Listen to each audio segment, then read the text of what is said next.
Errors in Java can be separated into two major types: compile time and runtime errors. A compile time error is either a syntax error or an error in the structure of the application. Syntax errors are pretty straightforward. Let's say, for example, that I declare a variable named s, and I give it a value, but I don't put the semicolon at the end of the line. That breaks a fundamental rule of Java syntax. All statements must have a semicolon. And when I save and try to build the application, I get this error down at the bottom in the problems view. Syntax error: insert semicolon to complete block statements. Other kinds of compile time errors can occur when you break fundamental workflow rules. For example, let's say I declare a variable named s, I put in the semicolon at the end of the line, and that line on its own is syntactically correct. But then I immediately try to output the value of s using system.out.println, and I pass in the value. And so I have two syntactically correct statements.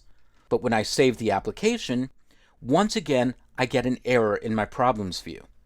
If your errors are represented by this red circle with the X, that means it's an error that is preventing the application from compiling. And if you try to run the application, you'll get this error dialog. Errors exist, proceed with launch. If you proceed at this point, your application might seem to run, but you'd be running an old version of the application, not the one for the code you have on the screen right now. If you have errors like this, your application can't be compiled. In this case, the rule that you're breaking is that you can't declare a variable without initialization code and then refer to that variable immediately.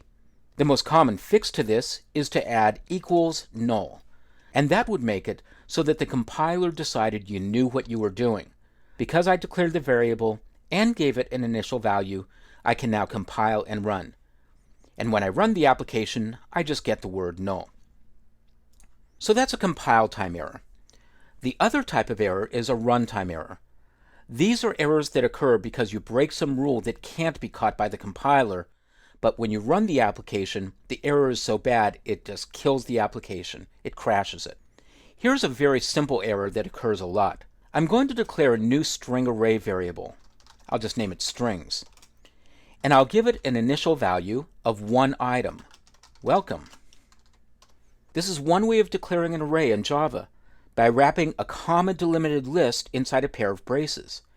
If I only declare one value inside the braces, then it's an array of one item. Now, I'm going to try to output an item in the array using system.out.println, and I'll refer to strings open bracket 1 close bracket. This is clearly an error. Arrays in Java are zero-based. If I want to refer to the first item in the array, I need to refer to the index 0, not 1. If I'm referring to 1, that means the second item in the array, and it doesn't exist.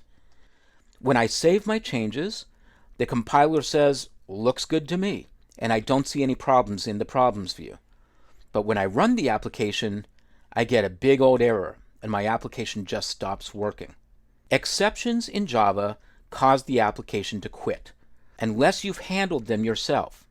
The particular error that's occurring is something called array index out of bounds exception.